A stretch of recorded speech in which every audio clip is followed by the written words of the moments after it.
దాంతోపాటు second innings గురించి మాట్లాడాలి గురుగారు. ఎందుకంటే మిగతా హీరోలతో కంపేర్ చేస్తే బాలకృష్ణ గారు అంటే పబ్లిక్ పల్స్ పట్టుకున్నారా, మనం ట్రాన్స్ఫర్మేషన్ అవ్వాలి, హీరోగానే ఉండాలి, బట్ అది జనాలకు ఎక్కాలి అన్న నేపథ్యంలో అఖండ నుంచి, సింహ నుంచి తీసుకుంటే సింహ లెజెండ్ అఖండ ఒక కొత్త బాలకృష్ణ గారు కనిపిస్తారు. అంటే ఆ క్యారెక్టరైజేషన్, ఆ హుందాతనం, ఇంకా నేను పసివాన్ని కాదు ఏంటిది పెద్దవాన్ని అయ్యాను, నా నుంచి ఏదో ఎక్స్పెక్ట్ చేస్తున్నారు అనేసి అని తీసిన డైరెక్టర్స్ కూడా ఆయన చూపించిన విధానం ఇది కదా బాలకృష్ణ గారు అంటే అన్నట్టుగా మిగతా ఏంటిది ఈ సెకండ్ జనరేషన్లో టాప్లో ఉంది ఎవరన్నా అంటే అది బాలకృష్ణ గారు, ఎవరు ఒప్పుకున్నా ఒప్పుకోకపోయినా. దాని గురించి ఏం చెప్తారు? అంటే అదే ఇందాక నేను చెప్పాను మీకు, అధినాయకుడు అని ఒక సినిమా ఉందండి, అందులో బాలకృష్ణ గారు ఏంటంటే ఆయన తండ్రి పాత్ర ఒకటి వేశారు, జయసుధ గారి భర్తగా ఒక పాత్ర వేశారు, అద్భుతంగా ఉన్నారు ఆ గెటప్ తీసుకుంటే. అది చూసిన తర్వాత ఏంటంటే ఆయన ఆ పాత్ర పోషిస్తున్న బాలకృష్ణ గారు చేయాల్సిన కథ అది కాదు, చేయాల్సిన కథలు వేరే ఉన్నాయి. అదే పాత్ర ఇంకో కథలో చేయొచ్చు, ఆయన అక్కడ కుదరటం లేదు, చేయటం లేదు. ఎందుకు చేయటం లేదు అంటే అటువంటి కథలు ఆయన దగ్గరికి వెళ్ళటం లేదా, అటువంటి రచయితలు ఆయన దగ్గర వెళ్ళటం లేదా, అటువంటి దర్శకులు ఆయన దగ్గరికి వెళ్ళటం లేదా, ఏం జరుగుతుంది? ఇప్పుడు ఆయనే కథానాయకుడు మహానాయకుడు రెండూ చేశారు, కృషి గారి దర్శకత్వం, గౌతమిపుత్ర కృషి చేశారు, ఈ రెండు కృషి చేశారు.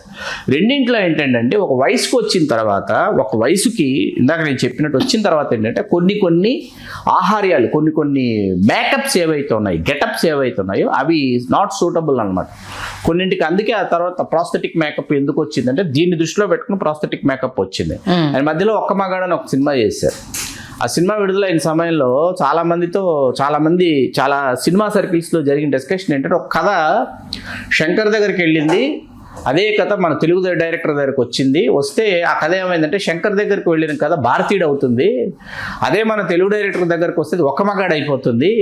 మరి అందులో టూ మచ్ అండి అది. ఇంకా సీరియస్ అంటే బాలకృష్ణ గారు అంత అమాయకంగా ఉంటారా, ఎవరు వచ్చినా చేసేదాన్ని ఆ వీక్నెస్ వీళ్ళందరూ క్యాష్ చేసుకున్నారో తెలియదు. కొన్ని సినిమాలు ఆయన స్థాయి కాదు, అవి దెయ్యంగా చేశారు. ఏ సినిమా అది ఊ కొడతారా ఉలికి పడతారా, ఎందుకు చేయాలో అర్థం కాదు, ఎందుకు చేయాలని అర్థం కాదు. అందులో బాలకృష్ణ క్యారెక్టర్ చాలా బాగుంటుంది. సినిమా పరంగా తీసుకుంటే ఉన్నంతసేపు ఆయన క్యారెక్టర్ ఊ కొడతారా ఉలికి పడతారా, అంతో ఇంతో ప్రాణం పోసిందంటే ఆయన క్యారెక్టర్ ఊ కొడతారా ఉలికి పడతారు. మిగతా సెగ్మెంట్స్ అన్ని తీసుకుంటే ఆయన ఉన్నంతసేపు ఆ పవర్ఫుల్నెస్ అది కనిపిస్తూ ఉంటుంది. మహారథి సినిమా అసలు ఎందుకు తీశారు బాలకృష్ణ గారిని, ఎందుకంటే అంత పెద్ద హీరోని తీసుకొచ్చి అంత స్మాల్ దాంట్లో ఎలా పెట్టారు అనిపిస్తూ ఉంటుంది. పల్నాడు బ్రహ్మనాయుడు ఒకటి, అది బి గోపాల్ గారు బాలకృష్ణ గారి బంధం అక్కడితో ముగిసిపోయింది. మళ్ళీ చేస్తే గొప్ప కథతో రావాలని ప్రయత్నించారండి, బాలకృష్ణ గారు ప్రయత్నించారు, బి గోపాల్ గారు ప్రయత్నించారు. మన గతంలో మాట్లాడుకున్నాం, మన ఆనలుగురు మదన్ గారి కథతో వాళ్ళిద్దరూ ఒక అద్భుతమైన సినిమాతో రావాలనుకున్నారు. ఈలోపు మదన్ గారి అకాల మరణం అలా అది రాసి పెట్టలేదని అనుకోవచ్చు. అంటే మనకు మీడియాలో ఆయన చిన్న కోపాలు కనిపిస్తూ ఉంటాయి. అసలు బాలకృష్ణ గారి తత్వం ఏంటి అసలు? పసిపిల్లాడి మనస్తత్వం అండి ఆయనది పసిపిల్లాడి మనస్తత్వమే. అది ఇప్పటికీ 66 పూర్తయి 67 అని మనం అనుకున్నా ఆయన పసిపిల్లాడి మనస్తత్వమే. ఎందుకంటే అది జన్మతః వచ్చిందా, లేకపోతే ఆయన ప్రవర్తనలో నుంచి వచ్చిందా, లేకపోతే అందరికంటే చిన్నవాడు కాబట్టి ఆ ప్యాంపరింగ్ లో వచ్చిందా, ఉండొచ్చు, మేబీ అయ్యి ఉండొచ్చు. ఆయన తర్వాత మళ్ళీ ఇంకో రామకృష్ణ గారు ఉన్నారు, ఆయన తర్వాత మళ్ళీ జయశంకర్ కృష్ణ గారు కూడా ఈయన నటవారసుడు కాబట్టి కొంత ప్యాంపరింగ్ అనేది ఎక్కువ ఉండే కొంతగా చాలా అంటే డిసిప్లినరీ ఇదేంటి రామారావు గారి పెంపకం డిసిప్లినరీ పెంపకమే. కాకపోతే ఏంటంటే ఆయనకున్న వెసులుబాటు, రామారావు గారు మనకు బాలకృష్ణ గారికి ఉన్న వెసులుబాటు ఏంటంటే తండ్రి నటవారసత్వాన్ని కొనసాగిస్తున్నటువంటి ఏకైక వారసుడు ఆయనే అనమాట. వారసుల్లో అవును, మరొకరికి అది సాధ్యపడదు కాబట్టి అది ఉంటుంది. ఇంకా మీకు ఫ్లాప్ అయిన సినిమాల్లో బాలగోపాలుడు ఒకటి బాగుంటుంది, కోటరామకృష్ణ గారి దర్శకత్వం. మీకు మొవ్వగోపాలుడు నా ఆల్ టైమ్ ఫేవరెట్, కోటరామకృష్ణ గారి దర్శకత్వం, తమిళ రీమేక్, అది కూడా నాకు చాలా ఇష్టం. ఆ సినిమా చాలా ఇష్టం, మొవ్వగోపాలుడు సినిమా. తర్వాత ఏమో ముద్దుల మామయ్య కంటే నాకు ఈ 4 భార్గవాడ్స్ తీసిన 4 సినిమాల్లో అంటే 6 చేశారు కాదు అది బాలగోపాలుడు. మొవ్వగోపాలుడు వచ్చి విజయశాంతి గారు, శోభన గారు. ఓకే, మీకు మంగమ్మ గారి మనవడు ముద్దుల కృష్ణయ్య, మొవ్వగోపాలుడు, బాలుడు, ముద్దుల మామయ్య, ముద్దుల మేనల్లుడు, మాతో పెట్టుకోక 6 సినిమాలు చేశారు భార్గవ ఆర్ట్స్లో. ఆఖరి 2 ఫ్లాపులు. ముద్దుల మేనల్లుడు సోసోగా ఆడింది, మాతో పెట్టుకోక అయితే ఫ్లాపు. ఫస్ట్ 4 చాలా పెద్ద హిట్స్, చాలా అంటే చాలా పెద్ద హిట్స్. 4 సినిమాలు, 4 మువ్వగోపాల్ నా ఆల్ టైమ్ ఫేవరెట్. తమిళ్లో చాలా మంచి సినిమా అది, ప్రభు చేసిన సినిమా. తమిళ్లో చాలా గొప్పగా కోటి రామకృష్ణ గారు తెలుగు రీమేక్ చేశారు. బావ దగ్గర అమాయకంగా ఉండే బావమరిది క్యారెక్టర్, అదే రావుగోపాల్ బావమరిది. అదే ఆ సినిమా చాలా మంచి సినిమా, చాలా అమాయకంగా ఉంటారు. చాలా మంచి సినిమా, చాలా చాలా అమాయకంగా ఉంటారు ఆ సినిమాలో. ఇది కదా ఈయన ఒరిజినల్ క్యారెక్టర్. పేరు అడిగితే మురిపాల మువ్వ గోపాల కృష్ణ ప్రసాద్ అని చెప్తాడు అన్నమాట. పూర్తి పేరు అంటే రావుగోపాల్ ఏడ్చావులేరా అంటాడు అనమాట. అది జయచిత్ర గారు అక్క బాలకృష్ణ. చాలా మంచి సినిమా అది, చాలా బాగుంటది సినిమా. హైయెస్ట్ విజయశాంతి గారు కదా సినిమా. విజయశాంతి గారు ఎక్కువ అత్యధిక సినిమాలు విజయశాంతి గారు. అంటే ఆ మధ్యలో మా టీనేజ్ లో మేము విన్నది ఏంటంటే బాలకృష్ణ గారు విజయశాంతి పెళ్లి చేసుకుందాం అనుకున్నారు. అది పెద్ద ఆయనకు నచ్చక ఇమీడియట్ గా వసుంధర గారికి ఇచ్చి కాదండి, అప్పటికి విజయశాంతి గారితో ఆయన నటించలేదు కదా అసలు. 82లో బాలకృష్ణ గారి వివాహం అయింది, తర్వాత కదా విజయశాంతి గారితో నటించింది. ఓకే, ఆయన హీరో అవ్వకముందు, ఆయన సోలో హీరో అవ్వకముందే వివాహం అయిపోయింది వసుంధర గారికి. బాలకృష్ణ గారి తప్పు ఎవరు తప్పు చెప్పారు మీకు? వివాహం చేసుకుంది విజయశాంతి గారి తర్వాత బాలకృష్ణ గారి సమీప బంధువు శ్రీనివాస్ శరత్చంద్ర ప్రసాద్ గారు. ఆయన బాలకృష్ణ గారికి దగ్గర బంధువు, ఆయన దగ్గర బంధువునే విజయశాంతి గారి వివాహం ఆడే. తప్పండి, కాదు. ఓకే, దాంతోపాటు బాలకృష్ణ గారికి మ్యారేజ్ చేయడానికి పెద్ద ఎన్టీఆర్ గారు చాలా కష్టపడ్డారు అనుకుంటూ ఆయన చాలా పెద్ద ఎన్టీఆర్ గారి పర్సనల్ మేకప్ మ్యాన్. కొన్ని ఇంటర్వ్యూస్ లో స్టార్టింగ్ లో పీతాంబరం గారు, ఆయన పీతాంబరం గారి ఇంటర్వ్యూస్ లేవే. ఆయన ఎన్టీఆర్ గారితో వర్క్ చేసిన ఆయన కొన్ని ఇంటర్వ్యూస్ లో చెప్పడం జరిగింది. లేదు తప్పండి. పీతాంబరం గారు రామారావు గారికి ఎంజీఆర్ గారికి పర్సనల్ మేకప్ మ్యాన్ అండి. పీతాంబరం గారు అంటే పి వాసు గారు నాన్నగారే, డైరెక్టర్ పి వాసు గారు నాన్నగారే. రామారావు అక్కడ ఎంజీఆర్ గారు ఏమో చీఫ్ మినిస్టర్ అయిపోయారు. ఇక్కడ తర్వాత రామారావు గారు చీఫ్ మినిస్టర్ అయిపోయిన తర్వాత చాలా మంది హీరోలు పీతాంబరం గారిని తమ పర్సనల్ మేకప్ మ్యాన్ గా నియమించుకుందామని ఆయన్ని అడిగారు. అడిగితే పీతాంబరం గారు ఒకే ఒక మాట చెప్పారు, నేను రామారావు గారు, రామచంద్రన్, ఎంజీఆర్ వీళ్ళని మేకప్ చేసినటువంటి అటువంటి మహనీయుల్ని మేకప్ చేసినటువంటి నేను, ఆ తర్వాత నేను ఇంకెవరికి మేకప్ చేయను అన్నారు. మళ్ళీ పీతాంబరం గారు మేకప్ బాక్స్ ఎప్పుడు పట్టుకున్నారు తెలుసా మీకు? మంగమ్మ గారి మనవడు సెట్లో బాలకృష్ణ గారిని రాముడు కృష్ణుడు వెయ్యాలని వెళ్ళి బాలకృష్ణ గారు వెళ్ళి చెప్పారు. ఎవరు? గోపాల్ రెడ్డి గారు రామారావు గారికి చెప్పి ఇట్లా ఒక పాటలో ఇలా వస్తుంది చేస్తానంటే రామారావు గారు విని కథంతా తెలుసండి, మన్వాసన అని తెలుసు, చాలా మంచి సినిమా అవుతుంది బాలయ్య బాబుకి ఇదని చెప్పి పీతాంబరం గారిని రామారావు గారు సెట్కి పంపిస్తే పీతాంబరం గారు బాక్స్ పట్టుకుని వెళ్ళారంట. ఎందుకు పీతాంబరం గారు ఎందుకు వస్తున్నారంటే బాలకృష్ణుని రాముడిగా కృష్ణుడిగా తీర్చిదిద్దే బాధ్యత పీతాంబరం గారి మీద రామారావు గారు పెట్టి పంపిస్తే పీతాంబరం గారు బాలకృష్ణ గారి బొట్టు పెట్టి రాముడిగా కృష్ణుడిగా మళ్ళీ మేకప్ వేసింది పీతాంబరం గారు. మన సీనియర్స్ తోటి యాక్ట్ చేసిన దాంట్లో ఎవరు? కృష్ణ గారితో కృష్ణరాజు గారితో చేశారు, శోభన్ బాబు గారితో అశ్వమేధం, శోభన్ బాబు గారితో అశ్వమేధం, కృష్ణ గారితో అదే సుల్తాన్. సుల్తాన్ లో ఉన్నారు. సుల్తాన్ ఎన్టీఆర్ గారు, రామారావు గారితో నంబర్ ఆఫ్ ఫిల్మ్స్. కాకపోతే రామారావు గారితో ఏఎన్ఆర్ గారితో చాలా సినిమాలు ఉన్నాయి. భార్యాభర్తల బంధం, గాంధీవం. అమ్మో, ఏఎన్ఆర్ గారితో భార్యాభర్తల బంధం సూపర్ డూపర్ హిట్ అండి. బిబి రాజేంద్ర ప్రసాద్ గారు దర్శక నిర్మాత, చాలా బాగుంటుంది సినిమా భార్యాభర్తలు. నాగేశ్వరరావు గారితో భార్యాభర్తల బంధం, గాంధీవం. తర్వాత గాంధీవంలో కొడుకు, గాంధీవంలో నాగేశ్వరరావు గారు బాలకృష్ణ గారు తండ్రి కొడుకులుగా చేశారు. శ్రీరామరాజ్యంలో ఆయన వాల్మీకి చేశారు. నాకు బిగ్గెస్ట్ కంప్లైంట్ ఏంటంటే రామారావు గారి అక్బర్ సలీం అనార్కలిలో కొడుకే అండి, కాదని అన్నాం. కానీ ఒక సోషల్ ఫిల్మ్ లో రామారావు గారు బాలకృష్ణ గారు ఆయన తండ్రిగా ఆయన కొడుకుగా డి అంటే డి అని చేస్తుంటే చాలా బాగుండేదని నేను ఇప్పుడు అనిపిస్తుంది నాకు. అది సాధ్యపడలా. ఆల్మోస్ట్ మిగతా హీరోలకు అందరికీ దక్కింది, బాలకృష్ణ గారికి అదృష్టం దక్కినట్టు. ఆల్మోస్ట్ అప్పుడున్న స్టార్ హీరోలు అందరితో బాలకృష్ణ గారు చేశారు. ఇది నరేష్ గారికి కూడా ఈ రికార్డు ఉందండి. మనం ఒకసారి దీని గురించి ఒకరోజు మాట్లాడదాం. మన విజయనిర్మల గారి కుమారులు నరేష్ గారికి కూడా ఎస్వి రంగారావు దగ్గర నుంచి ఆయన యాక్ట్ చేశాడు. ఎవరు? నరేష్ గారు. ఇది ఒకరోజు మాట్లాడుకుందాం. ఇప్పుడున్న మన ఈ తరం హీరోలు ఉన్నారు కదా, వీళ్ళల్లో రామారావు గారితో నటించినటువంటి ఘనత మన మంచు మనోజ్దే. మేజర్ చంద్రకాంత్ లో మనవడు చేశాడు. ఓకే, ఆల్మోస్ట్ అంటే మన ఉన్న అంటే 4 పిల్లర్స్ లో ఓన్లీ బాలకృష్ణ గారికి అప్పటి హీరోలందరితో కలిసి నటించే అవకాశం రేర్ కాంబినేషన్ సీరియస్లీ. ఆయన భలే తమ్ముడు కూడా చంద్రమోహన్ గారు అన్నయ్య, చంద్రమోహన్ గారు తమ్ముడు ఆయన. ఇప్పుడు అన్నదమ్ముల అనుబంధం తీసుకుంటే రామారావు గారు ఒక అన్నయ్య, మురళీమోహన్ గారు ఒక అన్నయ్య, బాలకృష్ణ గారు తమ్ముడు. అలా మురళీమోహన్ గారు చంద్రమోహన్ గారితో కూడా ఆయన వాళ్ళ తమ్ముడిగా వాళ్ళు కూడా హీరోలుగా స్క్రీన్ షేర్ చేసుకున్నారు అనమాట. విశ్వనాథ్ గారితో చేయలేదు కదా? చేశారు కదా, జననీ జన్మభూమి విశ్వనాథ్ గారి సినిమా, విశ్వనాథ్ గారి దర్శకత్వంలో. నాకు చాలా ఇష్టం జననీ జన్మభూమి, చాలా మంచి సినిమా జననీ జన్మభూమి. కాకపోతే ఏంటంటే అది ఎందుకో ప్రేక్షకులకి రుచించాల. అంటే అసలు లిస్ట్ లో విశ్వనాథ్ గారు అసలు సత్యనారాయణ గారు, శారద గారు, మన రాజ్యలక్ష్మి, శంకరాభరణం రాజ్యలక్ష్మి గారు హీరోయిన్, సుమలత ఒక హీరోయిన్. చాలా బాగుంటుంది సినిమా మీకు జననీ జన్మభూమి. చాలా అంటే చాలా బాగుంటుంది, చాలా బాగుంటారు బాలకృష్ణ గారు ఆ సినిమాలో. సెకండ్ హాఫ్ ఏంటంటే ప్రేక్షకులకి కనెక్ట్ అవ్వాల, అక్కడ మీకు తేడా చేసింది. ఇంకా నరసింహనాయుడులో ఆయన తండ్రిగా నటించిన కొడుకుగా నటించడంతో కొంత అసంతృప్తి ఏదైతే ఉందో ఆ అసంతృప్తి కాస్త సంతృప్తిగా మారింది అభిమానులకి, సినిమా ప్రియులకి. ఇప్పటికీ బాలకృష్ణ గారిలో బిగ్గెస్ట్ కంప్లైంట్ ఏంటంటే ఫిజిక్ పరంగా మిగతా హీరోలాగా మెయింటైన్ చేయరు అనేది. ఎందుకని అంటే ఆయన శరీర ఆకృతి సహకరించకపోయి ఉండొచ్చు అంతకు ముందు. ఎందుకంటే నాకు బాగా గుర్తుంది, ఆయన ఏంటంటే మీకు నారీ నడుమురల్లో ఒకలా కనపడతారు, ఆదిత్య 369కి వచ్చేటప్పటికి ఒకలా కనిపిస్తారు. ఆయన అంటే ఎక్సర్సైజులు చేసి అప్పట్లోనే చాలా కఠినతరమైనటువంటి డైట్ ఫాలో అయ్యి, అప్పట్లో లైపో లేదు కానీ లైపో రిలేటెడ్ కొన్ని ఉన్నాయి, కొన్ని అవి పాపం చేయించుకొని ఆయన మీకు ఆదిత్య 369లో మీరు చూస్తుంటే ఎంత బాగుంటారంటే అంత బాగుంటారు. అలాగే నిప్పురావు అండి, ఫ్లాప్ అయినప్పుడు నిప్పురావు సినిమాలో చాలా బాగుంటాడు ఆయన. ఎంత బాగుంటాడంటే అంత బాగుంటాడు బాలకృష్ణ గారి నిప్పురావు సినిమాలో. బంగారు బుల్లోడు వీటిలో చాలా లీనిక్ కనిపిస్తారు మీకు. సడన్ గా మీకు మళ్ళీ లారీ డ్రైవర్ చూడండి, నారీ నడుమురారు చూడండి, చాలా చబ్బీగా కనిపిస్తారు.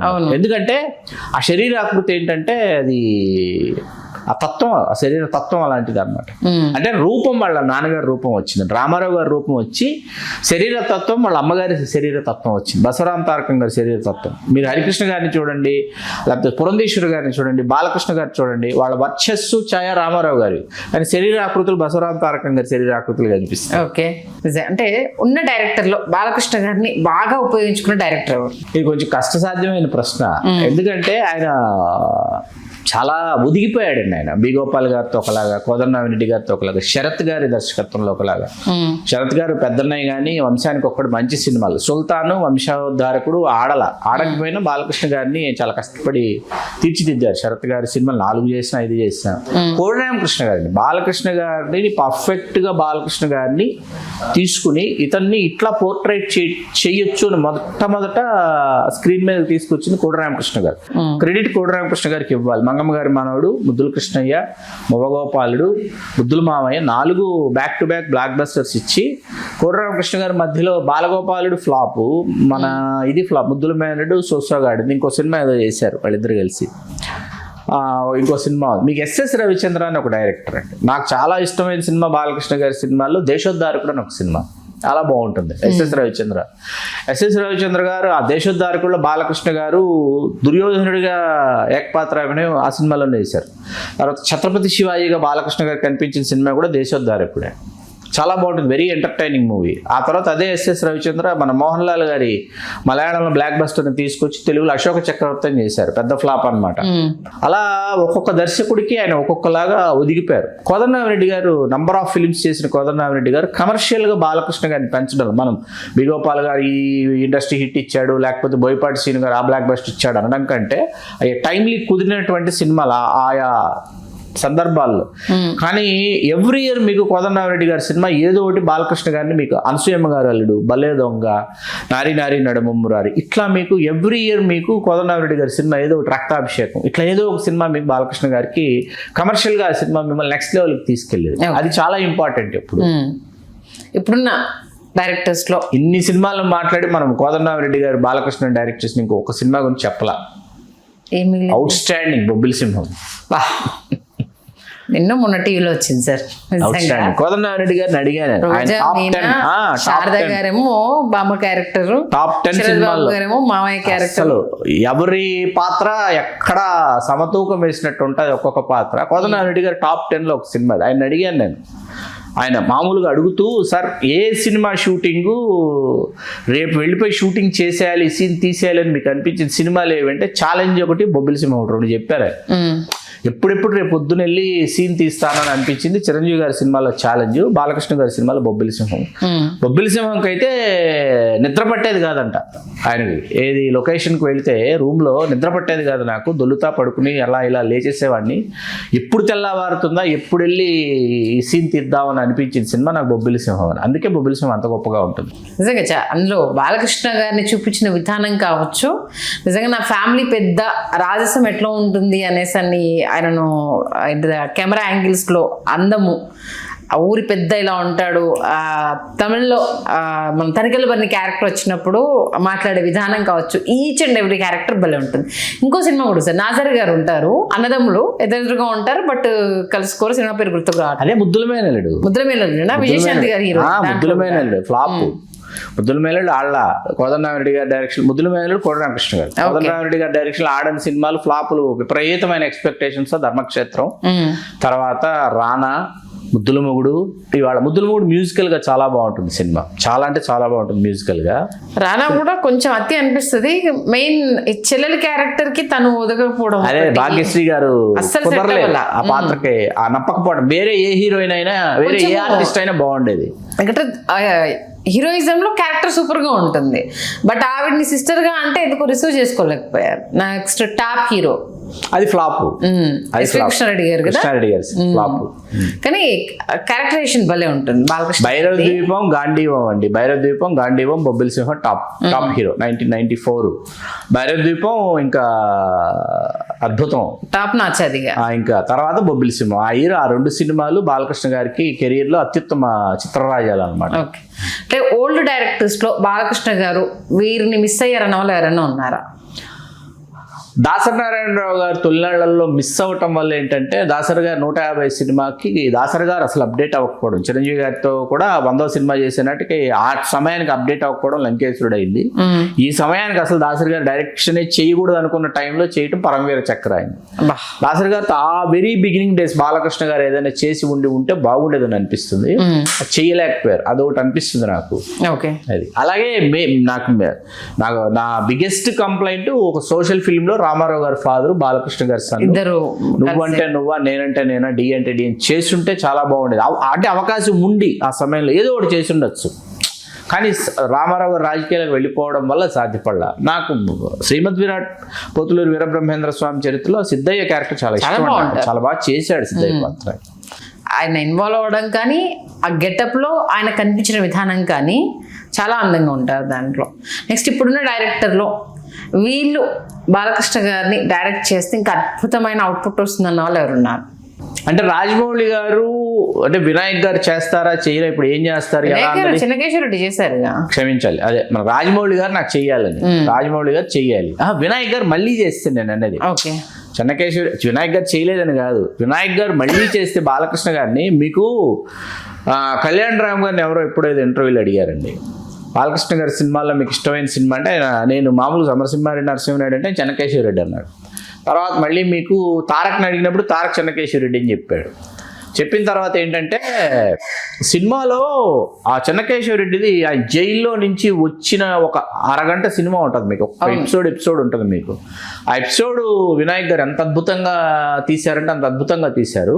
అదేంటంటే నాకు ఇప్పటికీ చెన్నకేశ్వరరెడ్డి చూసిన తర్వాత నాకు అనిపించింది, ఆ సమయంలో నేను తర్వాత ఎప్పుడో చూసిన తర్వాత ఏమనిపించిందంటే, బాగా వినాయక్ గారి మీద ఒత్తిడి తీసుకొచ్చి అతి తక్కువ సమయం ఇచ్చి అతి తక్కువ సమయంలో సినిమా పూర్తి చేసి వెంటనే విడుదల చేయాలి అనేటటువంటి ఒక వెనకబడతారు చూడండి, వెంటపడి తీసే సినిమా తీసే, అది కనిపిస్తుంది చెన్నకేశ్వరరెడ్డిలో మీకు. ఎందుకంటే ఇంద్రా విడుదలయ్యి ఒక ఏదో విస్ఫోటనంలాగా ఉంది, ఇంద్రా విడుదలైపోయి మొత్తం. ఆ సమయంలో మీకేంటంటే చిరంజీవి గారి సినిమా ఇంద్ర రికార్డులను బాలకృష్ణ గారు వచ్చేసి కొట్టేస్తారు అనేటటువంటి ఒక ప్రయత్నం చెన్నకేశ్వరరెడ్డితో చేశారు. అట్లా కాకుండా వినాయక్ లాంటి డైరెక్టర్కి సమయం ఇచ్చి ఏం చేస్తావో చెయ్యి, నువ్వు ఏం తీస్తావో తీ అంటే వినాయక్ గారు ఇంకా అద్భుతంగా తీసేవారని అనిపించింది నాకు. ఎందుకంటే అప్పటి వరకు టబ్బు గారు బాలకృష్ణ కాంబినేషనే లేదు, ఫస్ట్ మూవీ అది. కొన్ని సీన్స్ అంటే పాండురంగడు తర్వాత చేశారు, తర్వాత చేశారు.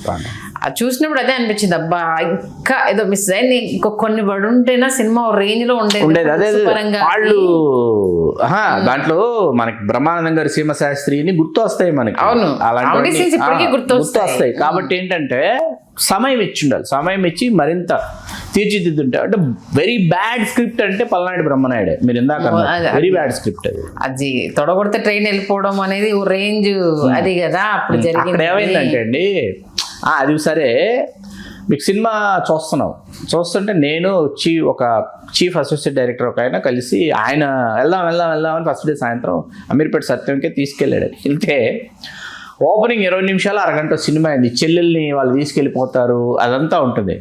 నాకు ఏమర్థమైందంటే first half an hour cinema అయిపోయింది, మీకు మొదట అరగంటలో సినిమా అయిపోయింది. యాక్షన్ బ్లాక్స్ కానీ, ఆయన రావటం కానీ, డైలాగ్స్ కానీ, ఫైట్స్ కానీ ఫస్ట్ హాఫ్ అన్ అవర్లో అయిపోయింది. ఇప్పుడు ఈ తర్వాత ఏం చేస్తారని ఆలోచిస్తున్నా. తర్వాత చేయడానికి లేదు, తర్వాత మీకు చేయడానికి ఇంకేం లేదు సినిమాలో. అక్కడి నుంచి ఎప్పుడు వెళ్ళిపోదాం లేచి అనిపిస్తుంటుంది. నిజంగా వెళ్ళిపోయాం అనుకోండి లేచి, అది వేరే విషయం. అంటే ఆయన ఏంటి తొడగొడితేనే జనాలు చూస్తారు, కుర్చీలు లాగితేనే ఇది కాదు కదా. భగవంత్ కేసరిలో ఆయన ఏం చేశాడు, ఆయన యాక్టింగ్ కదా. లెజన్ లో ఆయన ఏం చేశాడు, కంప్లీట్ ఆయన యాక్టింగ్.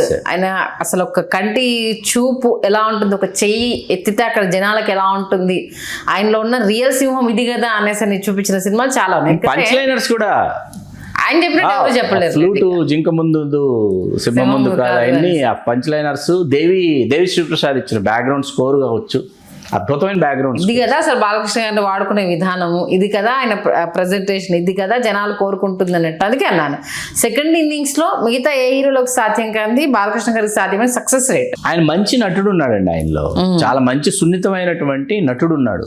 ఆ సున్నితమైనటువంటి నటుడిని వెలికి తీయడంలోనో సానబెట్టడంలోనో కొంత రచయితల దర్శకుల యొక్క కృషి చాలా అవసరం. నేను ఇందాక నాకు అంత బాగా ఎందుకు గుర్తుందంటే, సంతోషం అవార్డులు వేడుకల్లో బాలకృష్ణ గారు ఉన్నారు, బాలచంద్ర గారు ఉన్నారు, కమలాసన్ గారు ఉన్నారు, నాగేశ్వర గారు అందరూ ఉండగా బాలకృష్ణ గారికి ఉత్తమ నటుడు. అక్కడ మన నయనతార గారికి ఉత్తమ నటి శ్రీరామరాజ్యానికి. ఆవిడని పిలిచి ఆవిడ గురించి కవిత నేనే రాసిన తర్వాత ఏంటంటే నవరసాభినయాన సితార అదిగో నయనతార అని వస్తుంది మొత్తం కవిత. అదేమో మన ఉదయభాను గారు నేను చదువుతానంటే, అప్పుడు బాలకృష్ణది నేను రాసింది నేనే చదువుతానంటే, సరే మీరే చదవండి. ఉదయభాను గారు అది చదివారు, నయనతార గారు వచ్చారు, తీసుకున్నారు, వెళ్ళిపోయారు. బాలకృష్ణ గారు రావాలి. బాలకృష్ణ గారి గురించి చెబుతూ బాలుడవైన గోపబాలుడవైన బాలకృష్ణుడైనా ఇట్లా ఉంటుంది. వచ్చి అంతా అయిపోయిన తర్వాత అభినయ సాగరాన నవరసాల తృష్ణ నందమూరి బాలకృష్ణ అన్నాను నేను. అన్న తర్వాత ఆయన ఇలా చూసి ఈడెవడో తెలుగు మాట్లాడుతున్నాడు, ఇప్పుడు మనకు తెలిసిన తెలుగు మాట్లాడాలని ఫిక్స్ అయ్యాడు. ఆయన ఫిక్స్ అయ్యి వచ్చారు వేదిక మీదకి. వచ్చి కమల్ హాసన్ గారు ఈయనకు అవార్డు ఇవ్వాలంటే ముందు ఆయన రావాలి, అవార్డు ఇవ్వడం. ఆయన వచ్చారు కమల్ హాసన్ గారు, ఆయన గురించి నేను మాట్లాడడం అయిపోయింది. కమల్ హాసన్ గారు ఆయన పిలిస్తే అవార్డు ఇవ్వాలని వెయిట్ చేస్తున్నారు. ఈయన వచ్చేసాడు. బాలకృష్ణ గారు వచ్చేసి ఎక్కడ ఆయనకి ట్రిగర్ అయ్యారంటే, వీడు తెలుగు మాట్లాడి వీడెవడో వీడికి వచ్చిన 4 ముక్కలు మాట్లాడాడు, నేను నాకు వచ్చిన 44 ముక్కలు ఇప్పుడు తెలుగు చెప్పాలని వచ్చాడు. ఆయన పైకి వచ్చేసి ఆయనకి మైక్ తీసేసుకున్నారు. మైక్ తీసేసుకుని నాగేశ్వరరావు గారు కనిపించారు. మరి ఆ రోజుల్లో నాన్నగారు బాబాయ్ నాగేశ్వర గారు కృష్ణార్జున యుద్ధం అని ఇలా వెళ్ళిపోయాడు. ఆయన ఇలా 15-20 నిమిషాలు అన్నమాట. కమల్ హాసన్ గారు ఇలా చేతులు కట్టుకుని ఇలా నవ్వుతూ వింటున్నారు పాపం. అలా మాట్లాడుకుంటూ వెళ్ళిపోయి ఎందుకు కమల్ హాసన్ గారిని చూశాడు. ఆయన చూసిన తర్వాత అర్థమైంది, నేను అవార్డు తీసుకోవడానికి వచ్చాను, కమల్ హాసన్ గారు ఇవ్వడానికి వెయిట్ చేస్తాను. అప్పుడు ఆపారు అనమాట. ఆయనకి ఏంటంటే ఆయనకు తెలిసింది చెప్పేయాలి, నాకు వచ్చని చెప్పాలి, నేను మీకంటే కొంచెం ఎక్కువ చదువుకున్నాను ఈ తరానికి తెలియజెప్పాలి. ఇవంతా పసిపిల్లాడు మనస్తత్వం. చాలామంది యాక్టర్స్ కూడా అదే చెప్తారు. కానీ నిజంగా మంచి విషయాల్ని మన తెలుగు రాజ్యం సినిమా ప్రేక్షకులకు అందించారు. ఆయన రాబోయే రోజుల్లో మరిన్ని అద్భుతమైన సినిమాలు తీయాలి, అద్భుతమైన పాత్రలు వెయ్యాలి. నాకు బడిపంతుల్లో రామారావు గారు చేసిన లాంటి పాత్ర బాలకృష్ణ గారు చెయ్యాలనండి. వయసుకు వచ్చారు, ఒక వయసుకు వచ్చినప్పుడు చేస్తే అటువంటి పాత్రలు ఆల్మోస్ట్ ఆయననే కదా, అందరు హీరోలు అది ఫాలో అవ్వాల్సిందే. జై బాలయ్య అంటూ ఇప్పుడు ఫ్యాన్స్ ఏ రకంగా కాలర్ ఎగరేసుకుంటున్నారో, రేపు రాబోయే తరం కూడా, అంటే నందమూరి తరం కూడా ఇది మా బాలయ్య అంటే మా నందమూరి నట వారసులము, నటసింహాలము అని చెప్పుకునే విధంగా ముందుకు వెళ్ళాలని మనస్ఫూర్తిగా కోరుకుందాం. మంచి విశ్లేషణ అందించారు, ధన్యవాదాలు శ్రీకాంత్. ధన్యవాదాలు సంధి గారు. హలో, తెలుగు రాజ్యం ఛానల్ చూస్తున్నారా? సామాజిక రాజకీయ జీవన చిత్రణే తెలుగు రాజ్యం. అతిశయోక్తులు అసత్యాలు ఉండవు. రాజకీయ కోణం కాదు, ప్రజా కోణమే కొలబద్ద. తెలుగు రాజ్యం వీక్షణ మీ ఉత్తమ అభిరుచికి నిదర్శనం.